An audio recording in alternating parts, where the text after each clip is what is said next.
Olá pessoal, sou Franca Thaís do canal Historiando da Verdade. Antes de começar, deixa o like. O like é muito importante para a seção do conteúdo da plataforma do YouTube, né? Eu vejo que muita gente visualiza em relação aos likes que são dados, né? E o like pode ser o like ou dislike, isso tanto faz. O importante é que o canal começa a ser referência de vídeo para o YouTube.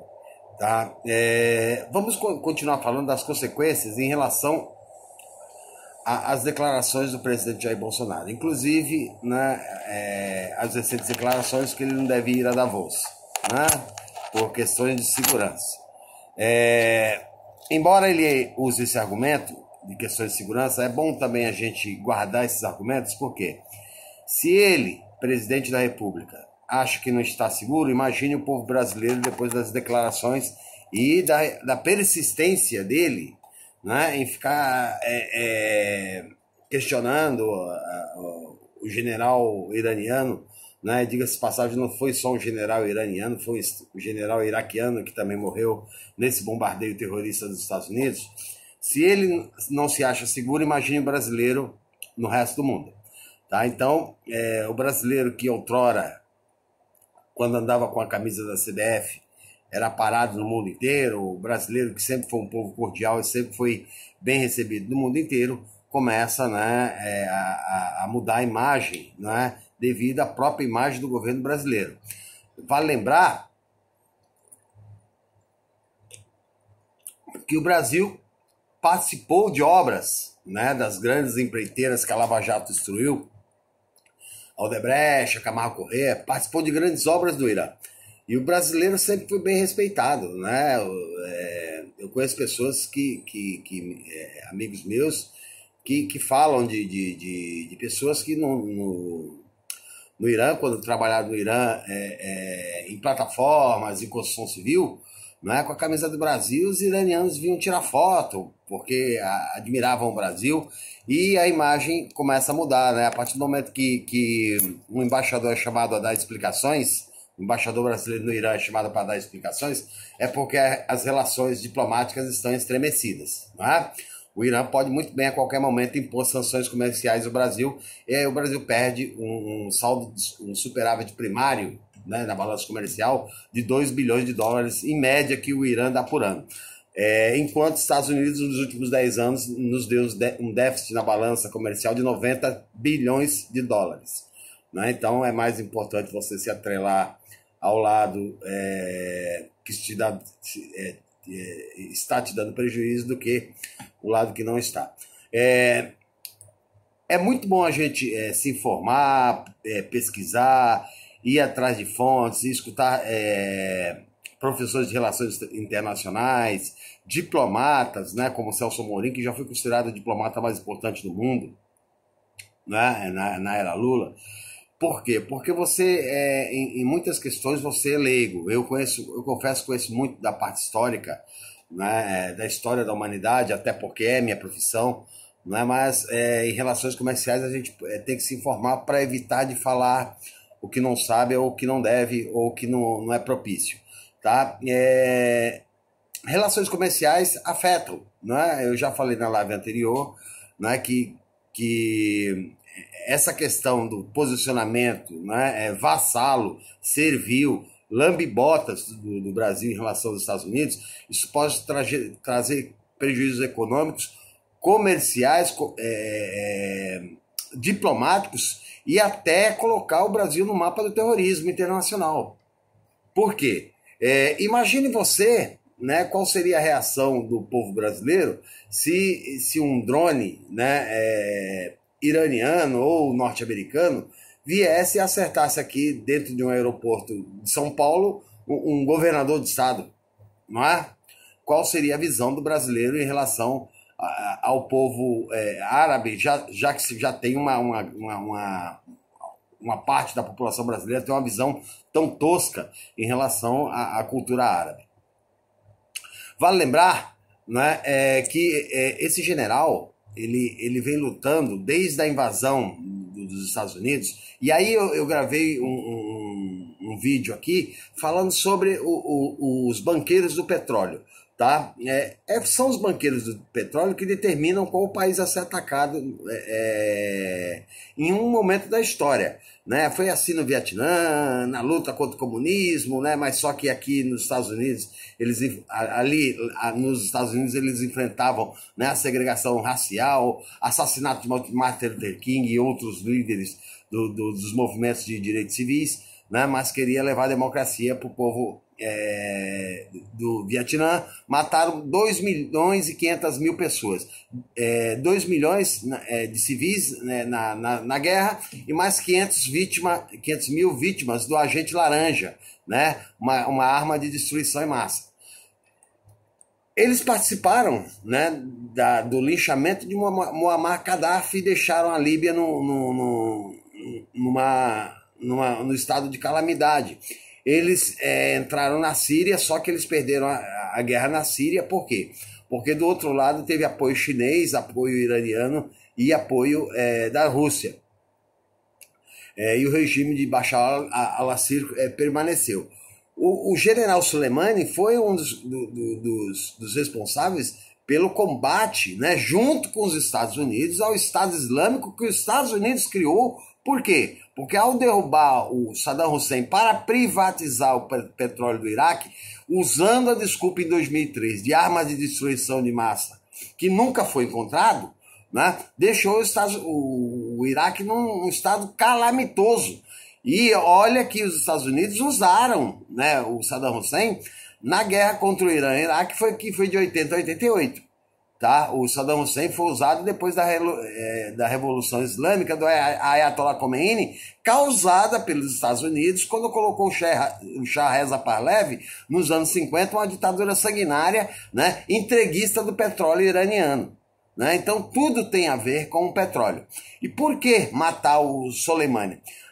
Depois do que tudo que eu vi e tudo que li, eu chego à conclusão que, né, o estreitamento da relação entre Irã e Iraque não agrada aos barões do petróleo, os banqueiros do petróleo. Por quê?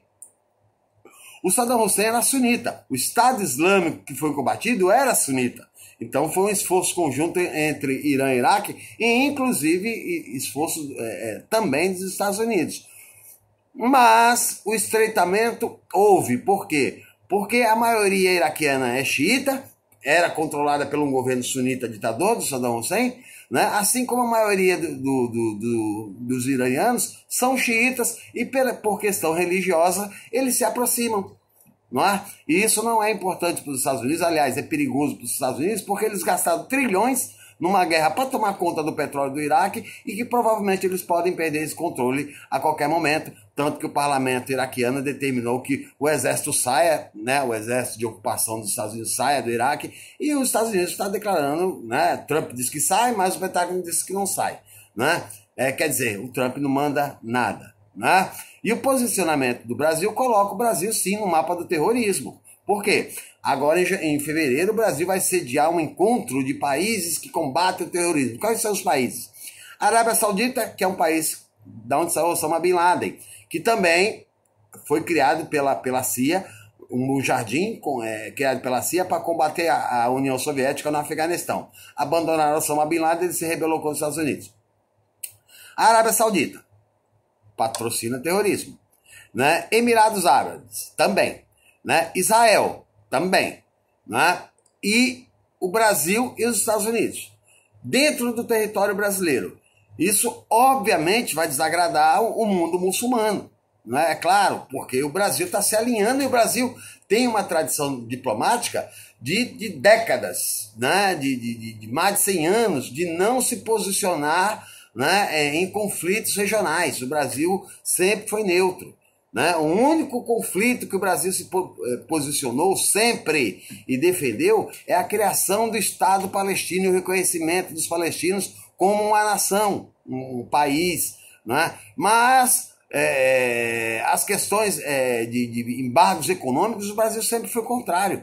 Por quê? Porque nós podemos virar alvo disso. E a gente começa a pensar também, não só o Brasil como um provável país no campo de visão terrorista, né, mas o povo que está fora do país. Tem milhões de brasileiros espalhados pelo mundo. né? De repente o brasileiro, que é um povo bem aceito, bem respeitado no mundo inteiro, começa a ser mal visto. Por quê? Pelas atitudes de um embaixador translocado, um diplomata translocado, que é o Ernesto Araújo, o cara que acredita que a Terra é plana. E aí coloca o Brasil, sim, né, em más lençóis, tanto que, de novo, eu digo, né, o presidente do país não quer ir a Davos. Tem dois motivos para ele não poder ir a Davos. Primeiro, porque o ano passado ele foi considerado como um alienígena, um patógeno, né? Ninguém encostava perto dele, todo mundo viu isso, né? E ele ficou constrangido com isso, diferente do ex-presidente Lula, que era bem recebido e era tratado como sumidade, né? E segundo, né, agravou-se a situação, porque o ano passado, antes de chegar a Davos, foi o avião, a comitiva presidencial foi parada na Espanha com aqueles 39 quilos de cocaína. Já chegou com a impressão arranhada, né? Os discursos fascistas, né? E a posição do Brasil, que hoje está sendo criticada por todas as grandes mídias, pelo PIG, né? O Partido da Imprensa Golpista, que apoiou o Bolsonaro, e não adianta falar que a Folha é comunista, que a Globo é comunista, porque a Globo ela tomou a eleição do Lula, não foi uma vez não, né? Foi em 89, né? Em 94, o Fernando Henrique surfou na onda do real, que não foi criado por ele, foi criado pelo Itamar Franco, por Edmar Baixa, por Pedro Malan, por uma série de economistas, e o Fernando Henrique é sociólogo. A Globo, né, fez campanha direta, né, para o Alckmin, só que o Alckmin não foi o candidato, ela preferiu apoiar o fascista do que apoiar a Folha de São Paulo, né, numa discussão de grupo editorial, né, proibiu de se chamar o candidato Jair Bolsonaro de extrema direita. Não, é um candidato só de direita, e ele está dando todas as amostras hoje que ele é um cara de extrema direita, tá? Tem todas as características de uma extrema-direita. Né? E aí a gente começa a sofrer muito, né? O próprio Roberto Irineu Marinho, que é o presidente das organizações Globo, né? ele fala, né, hoje no editorial, esse cara é extrema-direita, é um déspota, é um fascista, né? A Rede Globo se criou na ditadura militar, né? Esse cara fala hoje, né, que o Brasil não tem que estar indo por esse caminho, porque vai prejudicar extremamente o comércio brasileiro. Não é? E quando se prejudica o comércio brasileiro, não é só o agronegócio, mas toda e qualquer exportação do país, se prejudica a economia interna também. Não é? A economia interna se prejudica e gera mais desemprego, porque se você não vende, você não paga, você não contrata. Isso é um fato. Então não se deve se colocar do jeito que esse presidente está se colocando. Né? É um serviçal do Trump a tal ponto que o Trump prometeu colocar ele na OCDE e agora está indicou um governo que é contra ele, que é o do Carlos Fernandes da Argentina. Né? Colocou um governo da Bélgica, que é um país que não tem importância para o mundo. Né? Mas o Brasil foi preterido. Por quê? Porque ele usa do jeito que quer. Ele ameaçou impor sanções comerciais ao Brasil, né, na questão do aço e do alumínio. Né? Por quê? Porque ninguém gosta de uma pessoa sabuja. Ninguém gosta de um vassalo. Né? O vassalo você trata de qualquer forma. É a mesma coisa do cara que corre atrás de uma mulher, ou de uma mulher que fica correndo atrás do cara. Né? O cara despreza, a mulher despreza. Por quê? Porque é muito cachorrinho pidão. Então é uma relação de cachorrinho, né, e o seu dono. É um pincher, né, dominado por um pitbull que se fala, se você... Né, e aí a gente perde a nossa autonomia. Né? Por fim, para terminar, mais uma derrota que nós sofremos hoje. Né? As férias coletivas da Embraer. A Embraer, que era uma empresa de capital nacional, se transformou em empresa de quase totalidade de capital da Boeing, vai dar férias coletivas para os seus funcionários e provavelmente fecha a fábrica em São José dos Campos e leva toda a nossa tecnologia de produção de aviões de médio porte, e não só essa tecnologia, também leva a nossa tecnologia de produção do caça Gripen, que foi um acordo amarrado no governo do ex-presidente Lula, quando comprou os 36 caças Gripens, que estão começando a chegar esse ano no Brasil. Ok, pessoal? É infeliz, né? É triste a nossa posição hoje diante do mundo, né? Volto a dizer, o presidente não vai por dois motivos, se não for, será por dois motivos. Primeiro, porque foi tratado como um patógeno o ano passado. E agora está com medo. Se ele está com medo, imagina os brasileiros, né? Quando os iranianos colocaram lá 80 milhões pela cabeça do Bush, aliás, do Donald Trump, é difícil, né? O Donald Trump está pouco preocupado com isso. 80 milhões, né? Jamais colocaria a vida dele em risco. Agora, 80 milhões na cabeça do presidente brasileiro, ou, né? Aí o negócio muda de figura. Por isso, medo, né? 10 mil na cabeça de um brasileiro, 500 euros na cabeça de um brasileiro lá fora, fica mais fácil, né, exterminar uma vida.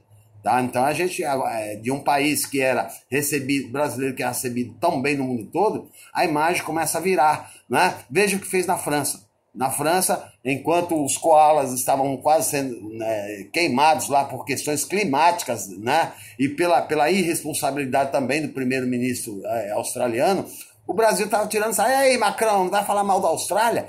A questão da Austrália é uma questão totalmente diferente e o clima da Austrália é totalmente diferente do Brasil. O Brasil foi fogo induzido por grileiros de terra que assassinam pobres, agricultores familiares, indígenas, que de 2005 para cá mataram mais de 1.900 lideranças no Brasil, tá? Para dominar e roubar a terra grilada do país. Eu um dia vou falar o quanto o Brasil tem de terras devolutas, que são terras do Estado, e terras improdutivas também do Estado, ok? Até a próxima.